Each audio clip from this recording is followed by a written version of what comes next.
How are you? I want to take the next two posts to talk about human trafficking and human trafficking for sexual exploitation.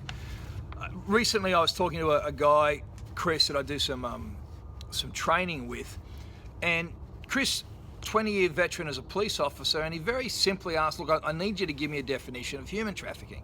I meet a lot of people out here, they're always talking about human trafficking, but no one can actually tell me what it is. He said, what's the difference between human trafficking and say, prostitution?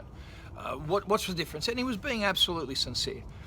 And I had another friend, a great supporter of what we do, after hearing my last post on sex trafficking is not just an Asian thing, read the testimonies from the cases we're involved in and ask the question, well, this person's a little older. I thought sex trafficking only happened to underage girls. So I want to address those two issues. I want to first look at what is human trafficking, give you a very clear definition of that. I think that's important.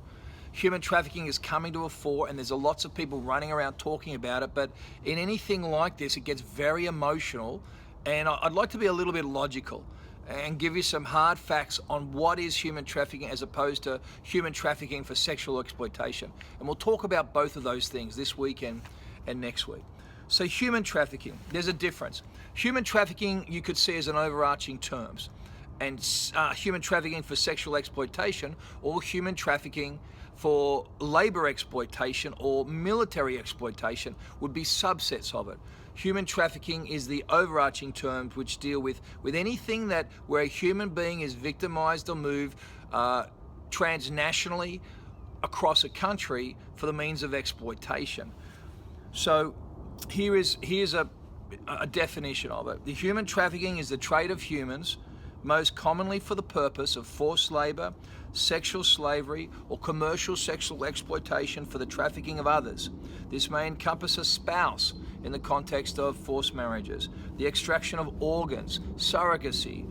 Human trafficking can occur within a country or transnationally. Human trafficking is a crime against the person because it is a violation of the person's right, the movement through coercion, and because of commercial exploitation. Human trafficking is a trade in people and does not necessarily involve the movement of people from one place to another. So you can be trafficked within your locale, you can be trafficked within your nation, you can be trafficked just by moving from state to state. That all of those things are human trafficking because it's about the violation of the rights and the coercion into an activity that is against your will. And that's where it gets cross-wires with people saying, well, it's got to be kidnapped or not kidnapped. It really doesn't, and I'll break that down a little bit for you. So human trafficking affects people of all backgrounds, and people are trafficked for a variety of purposes. Men are often trafficked into hard labor jobs or the military, while children are trafficked into labor positions in textile companies, agricultural, fishing industries. Women and girls are typically trafficked in the commercial sex industry, although there's been a major change of that in the Middle East and also here in the United States of America. Now, both genders have been trafficked in about equal proportions up until just recently. A recent UN report came out and said because of the unrest in the Middle East, what we're seeing now is that children now account for about 30% of people trafficked. Of the remaining 70%, 38% are men that are forced into labor.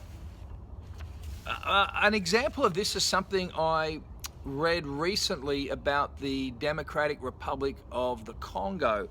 So they've got these cobalt mines over there, and the average wage in those cobalt mines is about $1.30 US per day. So in those mines, 60% of the people in those mines have been human trafficked. 80% of that number are men. Of the remaining 40%, they're children as young as 4. Now, out of that children, 90% of those children are little boys. So when they get this cobalt out of the ground, which is now considered more precious than gold, they sell it to Chinese and Indian consortiums, and then they take it and they put it into the very cell phones and the laptops into lithium-ion batteries that you're now watching this presentation on. And this is where it gets very challenging to us, that if we're going to do something about human trafficking, then it's going to have to be like the blood diamond situation, where you're going to have to make commercial and personal choices which are going to affect you. This is so much more than a website or a rally. You need to understand that I'm filming this on an iPhone, and you might be watching this on an iPhone. Those iPhones buy lithium-ion batteries from a consortium that get their cobalt from somewhere in the Democratic Republic of the Congo, where the little boys and little girls, the men and the women, are being trafficked for our convenience and our comfort. So when we really want to do something about trafficking, we're going to have to look at how it has impacted and filtered into many areas of our life. So next post, I'll talk about sex trafficking, the difference between human trafficking and sex trafficking, and what is sex trafficking per se. Thanks very much.